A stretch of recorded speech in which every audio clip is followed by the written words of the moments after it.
ரேவதி சீரியலில் இப்போ ராட்டகாசமான அருமையான எபிசோட் வந்திருக்குன்னே சொல்லலாம். விசியம் சுத்தமாக போக மாட்டேங்குது. பார்க்கலாம் லைக் பண்ணிட்டு பார்த்தீங்கன்னா எனக்கு கொஞ்சம் பேச வந்து முட்டிட்டா இருக்கும்.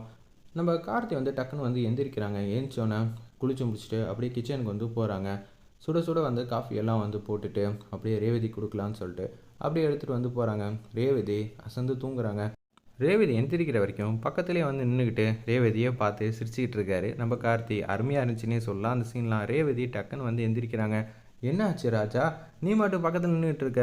இல்லைம்மா, உனக்காக காஃபி எடுத்துகிட்டு வந்தேன், குடிக்க சொல்லலான்னு தான் பார்த்தேன், ஆனால் நீ தூங்கிக்கிட்டே இருந்தியா, உன்னை டிஸ்டர்ப் பண்ண வேணான்னு சொல்லிட்டு தான் அப்படியே வந்து பக்கத்தில் நின்றுக்கிட்டே இருந்தேன். காஃபியாவது வந்து பெஞ்ச் மேலே வச்சுருக்கலாமே. இல்லை இல்லை, அது சரி வராது, உனக்காக நான் இது கூட செய்ய மாட்டேன்னா என்ன, இரு உனக்கு எந்திரிக்கிறதுக்கு சிரமமாக இருக்குல்ல, நான் உன்னை தூக்கி உட்கார வைக்கிறேன்னு சொல்லிட்டு நம்ம கார்த்தி தான் ரேவதியை கைத்தாங்களாக பிடிச்சி தூக்கி உட்கார வைக்கிறாரு பெட்லேயே. உடனே அந்த இடத்துல கொடுக்குறாங்க காஃபியை. நீ காஃபி குடிச்சிப்பியா? அது ஒன்றும் பிரச்சனை இல்லை, காஃபியெல்லாம் வந்து சாப்பிட்பேன்னு சொல்லிட்டு அப்படியே டம்ளர் எடுத்துக்கிட்டு, எனக்கு எப்போதும் அம்மா தான் காஃபி போட்டு கொடுப்பாங்க, சூப்பராக இருக்கும், அதே பக்குவத்தில் வந்து இருக்காது, இருந்தாலும் ரொம்ப தேங்க்ஸுங்கிற மாதிரி சொல்கிறாங்க. குடிச்சு பார்த்தோன்னே ரொம்ப ஆச்சரியப்படுறாங்க. என்னப்பா அது அம்மா போடுற காஃபி மாதிரியே இருக்கே, நீ ஒரு வாட்டி காஃபி வந்து போட்டுட்டு வேணான்னு சொல்லிட்டேன் உங்கள் அம்மா போட்ட காஃபியை, அந்த காஃபியை வந்து நான் குடிச்சு பார்த்துருக்கேன்ல, ஓ நீ இப்படி தான் குடிப்பான்னு எனக்கு முன்கூட்டியே தெரிஞ்சிருக்கு. இது எல்லாத்தையும் நம்ம மயில்வாகனமும் ராஜராஜனும் பார்க்குறாங்க. மாமா, காதல் 2 பேருக்குள்ளே மலரப்போகுது மாமா, ரேவதி மட்டும் காதலிக்க ஆரம்பிச்சிட்டா சகலைக்கு எந்த பிரச்சனையும் இருக்காது, அதுக்கப்புறம் எந்த பிரச்சனை வந்தாலும் ஈஸியாக சமாளிச்சுக்கலாமாம்மா. மாமா மாப்பிள்ளை, அதுதான் எனக்கும் வேணும், அவங்க 2 பேரும் ஒத்துமையாக சந்தோஷமாக இருக்கணும். சரி, அவங்க 2 பேருக்குள்ளே இருக்கிற காதலை நம்மளே டிஸ்டர்ப் பண்ணுற மாதிரி ஆயிருக்கும், நம்ம போகலான்னு சொல்லிட்டு அப்படியே வெளியில் வந்து போகிறாங்க. ரேவதி, வா இப்போ அடுத்தது வந்து ப்ரஷ் பண்ணணும் அப்படின்னு சொல்லிட்டு காஃபி குடித்ததுக்கப்புறமேட்டுக்கு கூட்டிகிட்டு போகிறாங்க. இல்லை நானே பார்த்துக்கிறேன், அதெல்லாம் ஒன்றும் சரி வராது, தண்ணியிலலாம் நடக்க வேண்டியது இருக்குது, உட்காருன்னு சொல்லிட்டு அந்த இடத்துல என்னென்ன செய்யணுமோ அதெல்லாம் வந்து பார்த்து பக்குவமாக வந்து கார்த்தி வந்து செஞ்சுக்கிட்டு இருக்காங்க. அந்த இடத்துல தண்ணியெல்லாம் எடுத்துகிட்டு வந்து கொடுக்குறாங்க. போதும் கார்த்திங்கிற மாதிரி சொன்னோன்னே அப்படியே வந்து கூட்டிகிட்டு வெளியில் வந்து வராங்க. எந்த பிரச்சனையும் இல்லைல்ல, எந்த பிரச்சனையும் இல்லைங்கிற மாதிரி சொல்லிட்டு அப்படியே ரேவதி மாட்டுக்கும் வந்து வந்துக்கிட்டு இருக்காங்க. நம்ம கார்த்தி வந்து சூப்பராக வந்து உதவி பண்ணுறாங்க.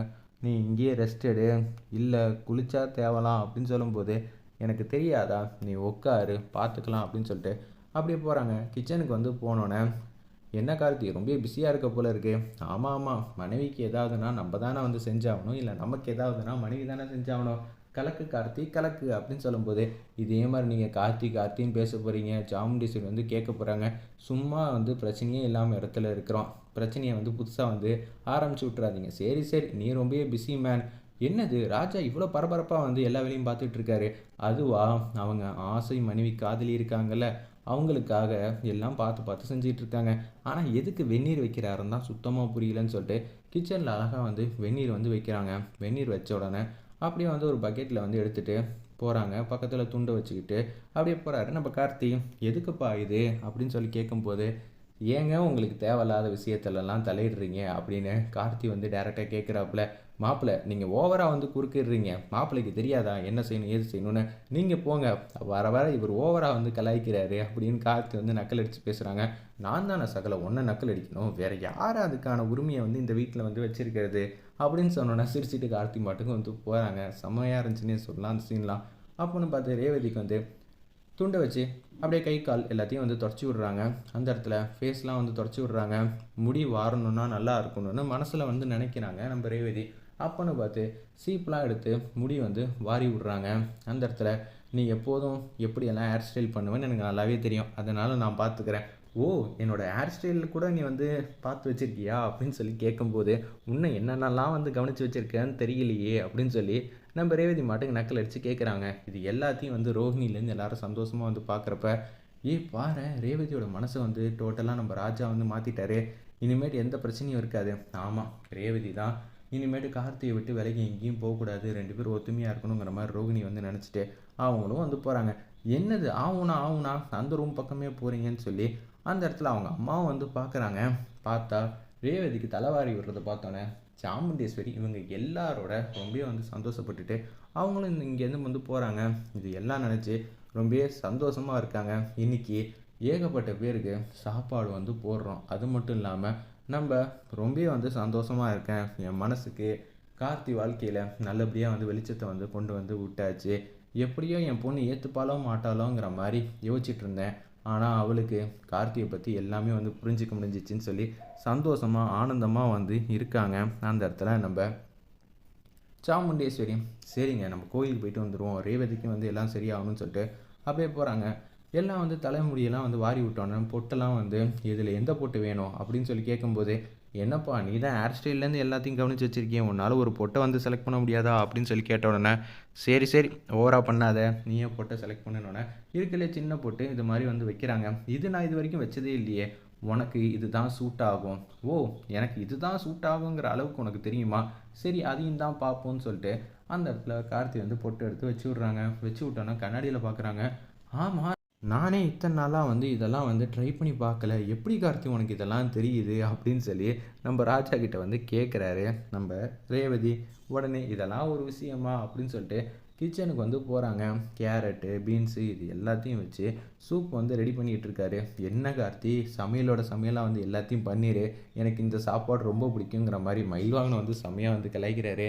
உடனே சரி சரி அதையும் பண்ணலாம், எந்த பிரச்சனையும் இல்லை, இது ரேவதிக்கு தான் சரிங்களா. என்னது ரேவதிக்கா, சரிப்பா உன் பொண்டாட்டி மேலே ரொம்ப அன்பா பசமாக இருக்க, ரேவதிக்காக சூப்பெல்லாம் வந்து வச்சு கொடுக்குற உடம்பு தேரணும்னு சொல்லிட்டு அது எல்லாம் சந்தோஷம்தான்.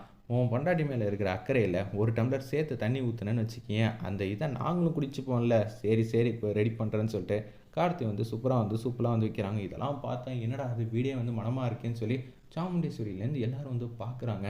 கார்த்திக்கு சண்டை போட தெரியும், ஸ்மார்ட்டாக யோசிக்க தெரியும், இப்போ ஒய்ஃபை இவ்வளோ நல்லா வந்து கேரிங்காக வந்து பார்த்துக்கிறாரு, சமையல் கூட தெரியுமான்னு எல்லாரும் வந்து அசந்து போகிறாங்க. சரியான மாப்பிள்ளையை தான் நம்ம கல்யாணம் பண்ணி வச்சுருக்கோம், நம்ம செலெக்ஷன் என்றைக்குமே மிஸ் ஆனது இல்லைன்னு சொல்லி சாமுண்டேஸ்வரி வந்து யோசிக்கிறாங்க.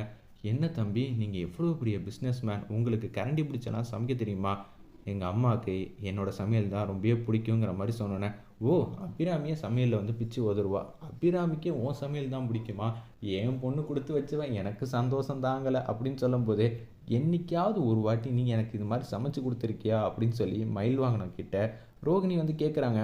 ஏமா அவருக்கு சமைக்க தெரியுது, அவர் சமைக்கிறாரு, எனக்கு என்னமா தெரியும், எனக்கு அதெல்லாம் தெரியாது, வேணும்னா உனக்காக வெந்நீர் வச்சு கொடுக்குறேன், நீ வேணால் அதை சாப்பிட்றியா, அதுதான் என்னால் பண்ண முடியும், அதுக்கே வந்து அடுப்பை ஏற்றணுன்னா யாரோட உதவியாவது வேணுங்கிற மாதிரி செமையாக வந்து கேட்குறாரு. அந்த இடத்துல நம்ம மயில் வாங்கணும். சரி சரி அதெல்லாம் ஒன்று வேணாம், கார்த்தி வந்து சமைச்சாருன்னா நீங்களும் ஏதாவது ஒன்று சமைக்கணும், 2 பேரும் ஒத்தாசையாக வந்து இருக்க வேணாமா, அம்மா அவர் சமைச்சா எல்லாரும் சாப்பிடுவாங்கம்மா, நான் சமைச்சா யாரும் சாப்பிட மாட்டாங்கம்மா அப்படின்னு சொல்லி செம்மையாக வந்து கிண்டல் அடித்து பேசும்போது எல்லாருக்கும் வந்து சூப் வந்து டம்ளரில் ஊற்றி கொடுத்துட்டு இது ரேவதிக்கு தான் அப்படின்னு சொல்கிறாங்க.